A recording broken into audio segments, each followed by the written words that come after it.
بندہ پروردگارم امت احمد نبی دوست دارم جار یارم کعبہ اولاد علی مذہب حنفیہ دارم ملت حضرت خلیل خاک پائے غوث اعظم زیر سایہ ہر ولی خشک شاخوں کو وہ تازہ گلاب دیتے ہیں عہد پیری کو وہ پھر سے شباب دیتے ہیں پڑھ لے درود غفلت نہ کر خدا کی قسم تیرے سلام کا وہ اب بھی جواب دیتے ہیں بآواز بلند درود پڑھنے الصلاۃ والسلام علیک یا سیدی یا رسول اللہ وعلی آلک و اصحابک یا سیدی یا حبیب اللہ۔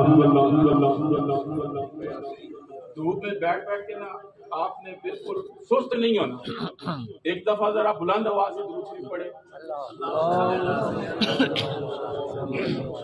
کیونکہ میں تو مائک میں پڑھنا ہے اس لیے میری آواز آپ کو زیادہ ہوگی، آپ سارے مل کے پڑھیں تاکہ یہ در و دیوار گواہی دے کہ اللہ کے حضور آپ کا درود آج جمعرات بھی آپ پیش بھی کیا جائے گا۔ پڑھے ذرا مل کے الصلاۃ والسلام علیکم۔ دو کام آپ نے کرنے ہیں، ایک کام میں نے کرنا ہے۔ میں نے آپ کو سمجھانا ہے، آپ نے مجھے دیکھنا بھی اور میری باتوں کو سننا بھی ہے۔ ایسا نہ ہو کہ سستی کی وجہ سے آپ لوگ جس پاکیزہ محفل کے اندر ابھی بیٹھے ہوئے ہیں کہیں فرشتے آئیں اور آپ کا نام ان لوگوں کی فہرست کے اندر لکھ کے چلے جائیں کہ جو لاپرواہ لوگ بیٹھے ہوئے۔ ذرا بلند آواز سے بولیں سبحان اللہ۔ اب یہ آخری باری ہے سبحان اللہ کہلوانے کی، اس کے بعد آپ لوگوں نے خود ہی کہنا سبحان اللہ۔ آپ لوگ اور ہم سارے بابا گلزار کی آج جمعرات کی محفل کے اندر شریک ہے، پاکیزہ محفل ہے، نہ کوئی سیاسی محفل ہے نہ کوئی سیاسی جلسہ ہے۔ یہاں پہ نعرے لگنے ہیں تو صرف مصطفیٰ کے نعرے لگنے ہیں، یہاں پہ نعرے لگنے ہیں تو صرف مصطفیٰ کے غلاموں کے نعرے لگنے ہیں۔ دیکھیں نا، بندہ مر جاتا ہے، کوئی جبل قسم کا بندہ مر جاوے جس نے جنازہ لے کے جا رہے ہوں، کوئی آواز نہیں، کوئی کچھ نہیں، پتہ ہی کوئی نہیں جا کون رہا۔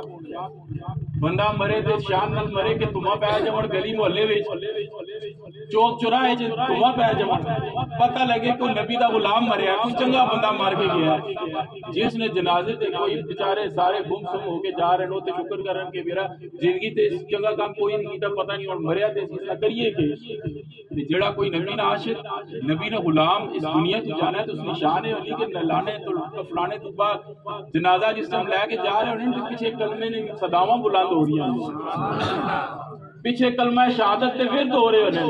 اور جڑے لوگ کہنے نا کہ کلمہ نہیں پڑھنا چاہیے، انہاں کو لاکھوں پھر کوئی ہیر رانجھے نے کسے سی پڑھی ہے؟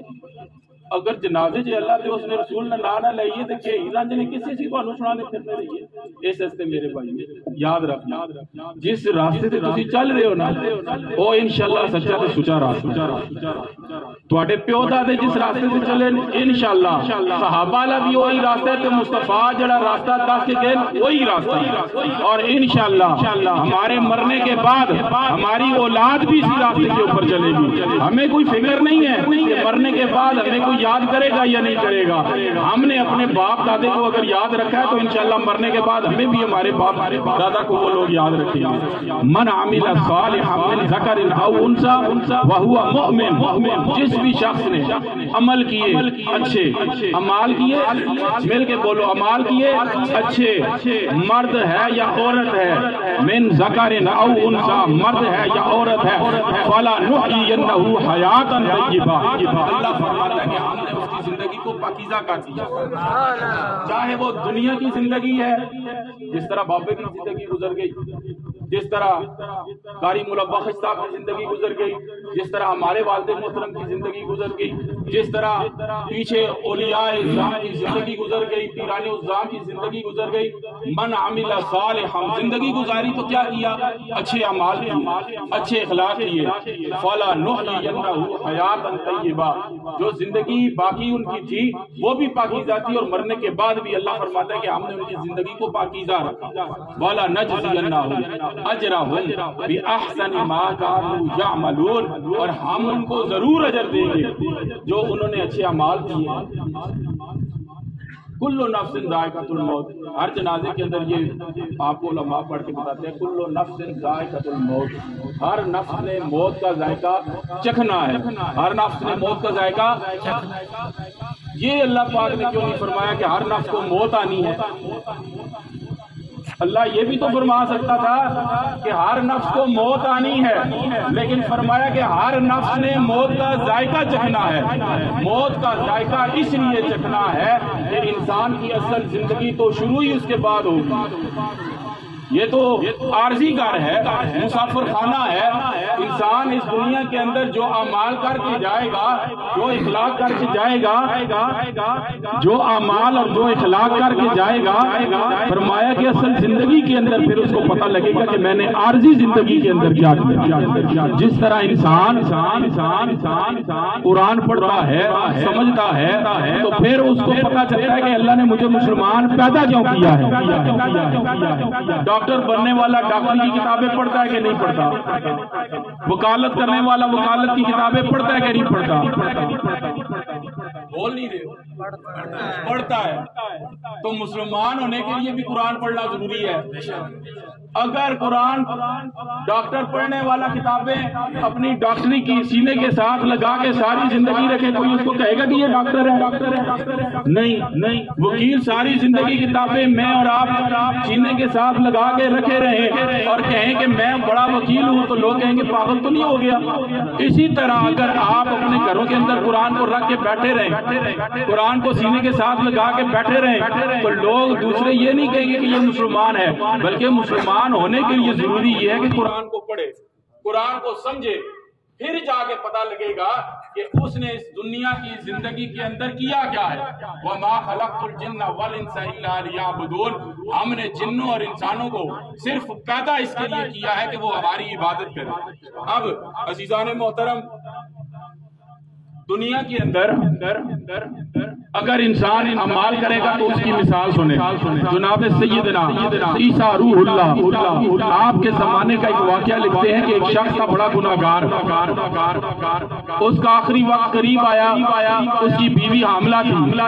اس نے اپنی بیوی کو نصیحت کی کہ میرے مرنے کے بعد اگر میری اولاد پیدا ہو جاتی ہے، چاہے وہ بیٹی ہے یا بیٹا ہے، کوئی بھی ہوا، اس کو دین کی صرف تبلیغ کروانی ہے، اس کو صرف دین کی تربیت سکھانی ہے۔ الغرض قصہ مختصر، بندہ مر گیا، کچھ عرصے کے بعد اس کا باپ چونکہ گناہگار تھا، اللہ نے اس کو اس کے اعمال کے مطابق اس کا حساب بھی کیا اور قبر کے اندر عذاب بھی شروع ہو گیا۔ اب ادھر جو اس کی نصیحت بیوی کو تھی، بیوی نے بچہ پیدا کیا، بچہ کھیلنے کودنے کی عمر تک پہنچا، بیوی نے اپنے خامن کی نصیحت کو پلے باندھے ہوئے بچے کو ہاتھ پکڑ کے مکتب کے اندر اس کو لے گئی۔ اب بچہ جب اپنے استاد کے سامنے بیٹھا، استاد نے کہا کہ پڑھ بیٹا بسم اللہ الرحمن الرحیم۔ بچے نے ننھی منی توتری زبان سے جب اللہ کو رحمان اور رحیم کہا تو رب نے اس کے باپ کی قبر سے عذاب کو ہٹا لیا۔ صرف اس بچے کی وجہ سے اللہ فرماتا ہے کہ میری رحمت کو شرم آئی کہ بیٹا اس کا مجھے دنیا کے اندر رحمان اور رحیم کہہ کے پکار رہا ہے، اور میں رحمان اور رحیم ہو کے اس کے باپ کو قبر کے اندر عذاب دے دوں۔ یہی وجہ تھی کہ اللہ نے اس کے باپ کی قبر سے عذاب کو ہٹا لیا۔ یہ عیسیٰ علیہ السلام کا واقعہ۔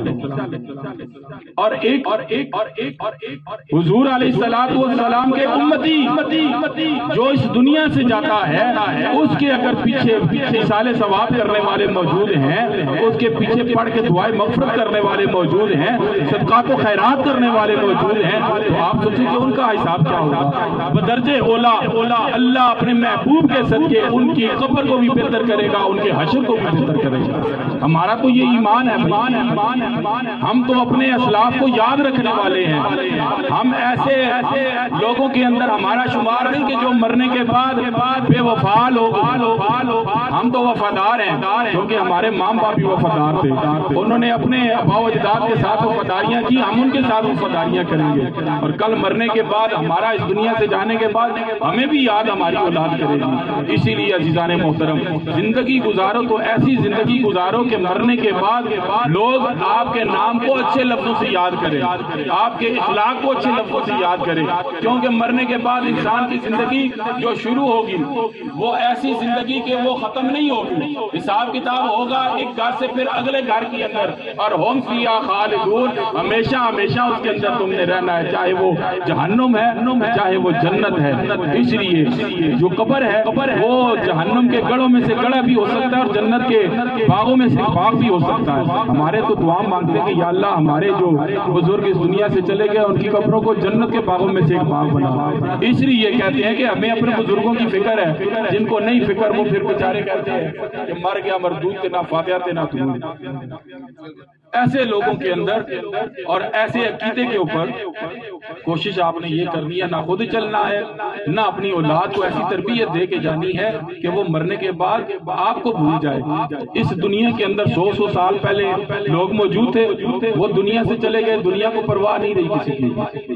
ہم بھی اس دنیا کے اندر موجود ہیں, 100 سال بعد ہم بھی یہاں پہ موجود نہیں ہوں گے, ہماری بھی دنیا کو پرواہ نہیں. پرواہ صرف اسی کی ہوگی کہ جو زندگی گزار کے جائے گا. من عمل صالحا من ذکر او انثی, جو زندگی اچھے اعمال کے اندر گزار کے جائے گا اس کی زندگی کے اندر بھی ٹھہراؤ ہوتا ہے, اس کی زندگی کے اندر بھی سکون ہوتا ہے.